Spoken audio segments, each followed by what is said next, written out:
Did you know that a chicken ovulates every 24 hours? It's really remarkable if you think about it. The size of the egg that this bird lays as a proportion to the size of her body, that's one big egg. And about once a day, about 6 to 8 months out of the year, depending on where they live, they lay an egg. Isn't that remarkable? Why am I talking about chickens? Well, it has something to do with the reproductive cycle. The releasing of an egg, ovulation, occurs on day 14 in this perfect textbook cycle. We know that not every woman has exactly a 28-day cycle, and not maybe every month. Sometimes the cycles are a bit longer or a bit shorter.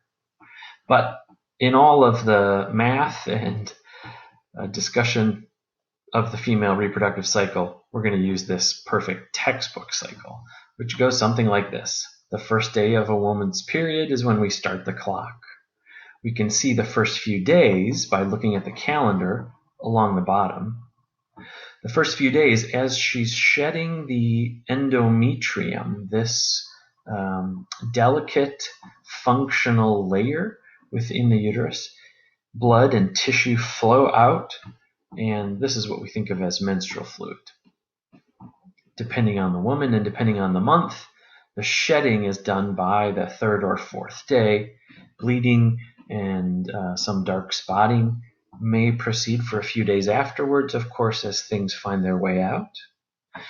But meanwhile, a new layer of functional endometrium is growing within the uterus.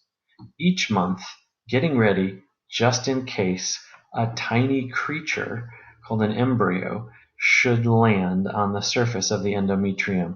And if that happens, that tiny creature burrows down into this tissue, tapping into the mother's blood supply like a tiny parasite, slowly sucking the life out of her and, soon, the money out of her checking account. But anyway, that's a discussion for a different day.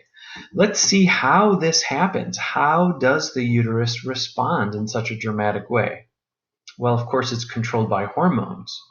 Primarily these two hormones, estrogen and progesterone. What controls these hormones are two other hormones, follicle stimulating hormone and luteinizing hormone.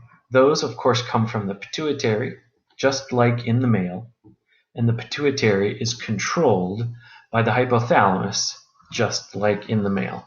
So starting at the top now and working our way down, when a girl goes through puberty, her hypothalamus begins to produce a chemical that it's never made before.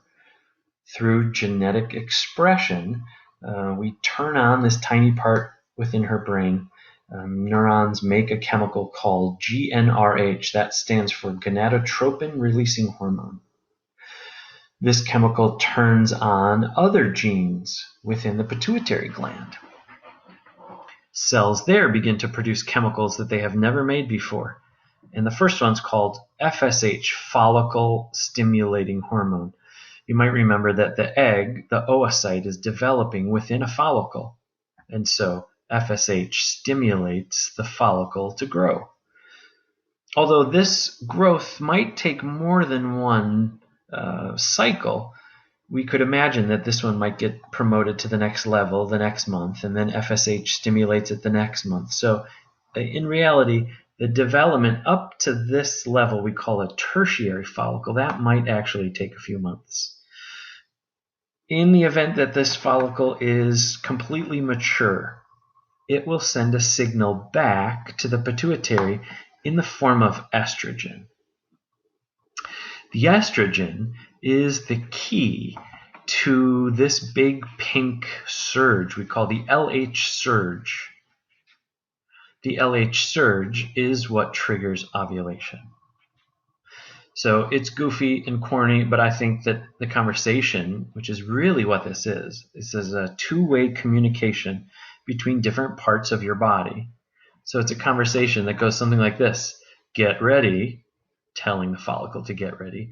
When the follicle is ready, she says, I'm ready, sending estrogen back to the pituitary which then says go or launch or pop, however you want to think of it, that rupturing of the follicle.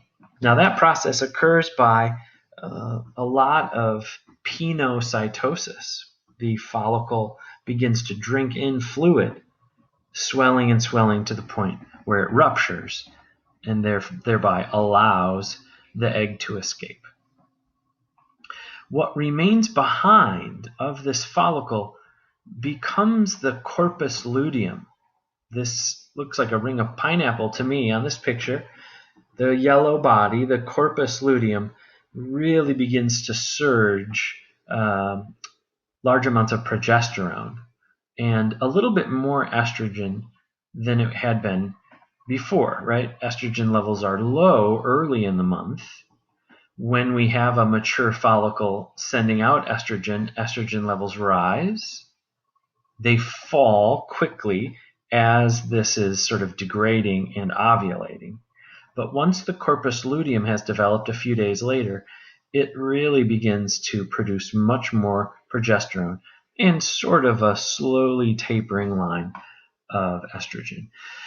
I think of the corpus luteum as a time-released capsule. It's got about 12 days worth of progesterone in it. I'm sorry, about 14 days worth. You can see here. As soon as the progesterone levels begin to fall, the endometrium falls apart and a woman gets her period. So from ovulation to menstruation is almost always 14 days because of the time-released capsule. Progesterone levels are produced. As the corpus luteum begins to disintegrate, progesterone levels start to fall, so too estrogen levels fall until the corpus luteum has become this little white thing, the corpus albicans, and at that point there's very little progesterone and only a tiny bit of estrogen left. So that's the female sexual cycle, starting at puberty and ending at menopause. Now, menopause isn't really an event, it's a process. It might take many years, depending on each woman's body. Sort of puberty in reverse. The hypothalamus stops sending GnRH, and then we see this wavy pattern, not the periodic peaks, the LH surge. So a woman stops ovulating and eventually stops menstruating. I think there's a myth out there that a woman runs out of eggs, and when she does, she goes through menopause. That's very unlikely. Remember that the baby is born with 400,000 of these primary oocytes, way more than she ever could ovulate in her lifetime.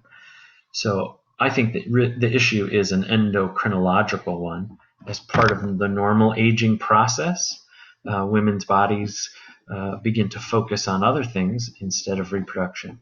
And so once the hypothalamus begins to slow down the cascade, we see a cessation of ovulation and then eventually no menstruation either.